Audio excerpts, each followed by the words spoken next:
This here is a Peruvian charango, the ayacuchano style. It's notable for its flatback. This is, I believe, jacaranda wood and probably, maybe pine. It's marked Edodin guitars. I wasn't really able to find much on that company. I bought this from Mr-Ekeko, if you look up online. He has a website and then also an Etsy store with a variety of different really nice charangos like this, and a variety of different grades. This is a pretty decent one. During this global pandemic, what a better time to learn a new instrument than now.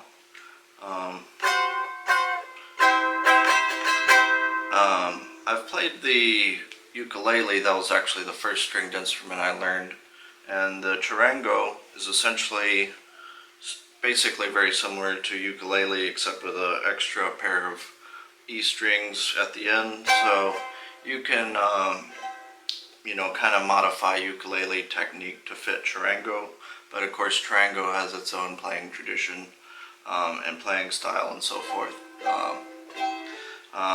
This particular charango has excellent fit and finish, no sharp frets, good intonation, good sound.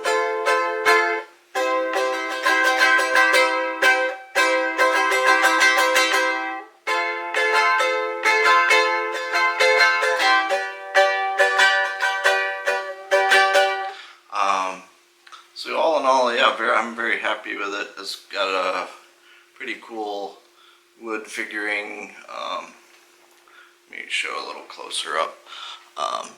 There you can see the Edodin guitars logo there. Sound hole inlay is pretty cool. There's a good look at the headstock. This has nylon strings with one wound string for the middle E course. I know you can get steel string charangos. I kind of like nylon, just the strings last longer, and I play classical guitar and stuff, so it's quite familiar. What else can I say about this?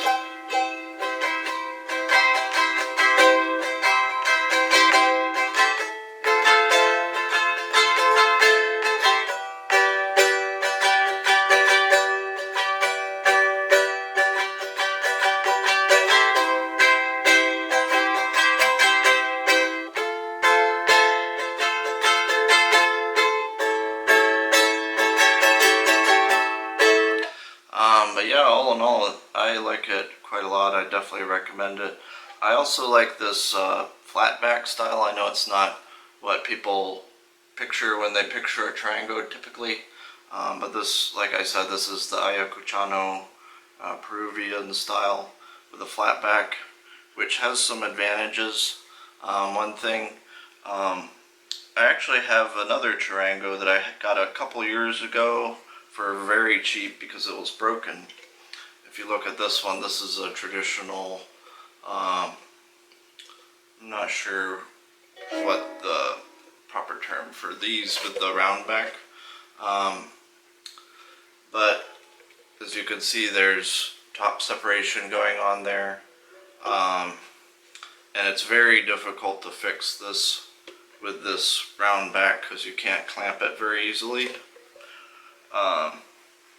Whereas with this, if there is ever any top separation issues, it's not all that difficult to clamp it down and re-glue.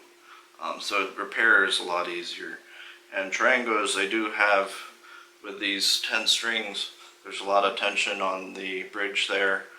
So you have a lot of potential for top separation to occur, especially if it's, kept in dry conditions or something like that. You want to keep them in nice humid environments like here in Texas.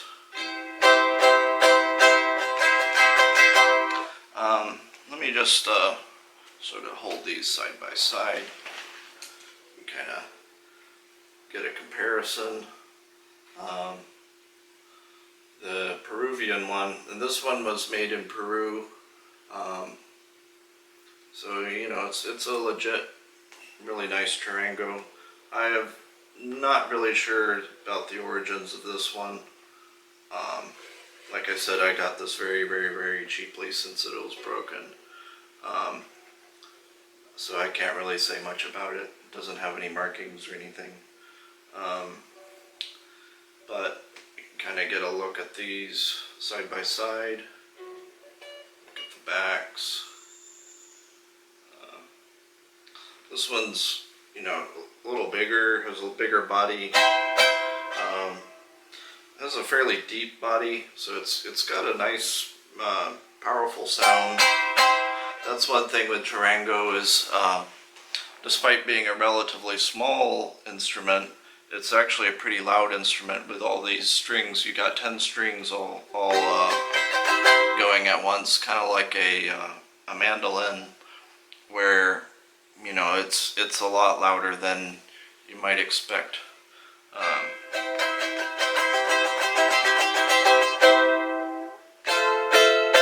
But anyway, so if you're thinking about ordering a charango from Mr-Ekeko, or you know, anyone really, the charango, I'd highly recommend learning to play charango. It's a fun instrument.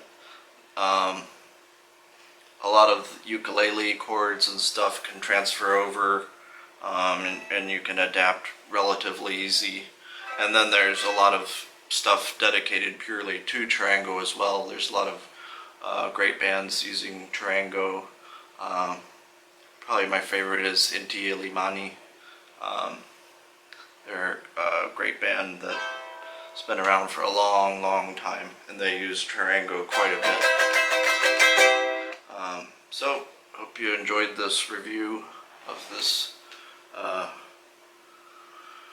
charango.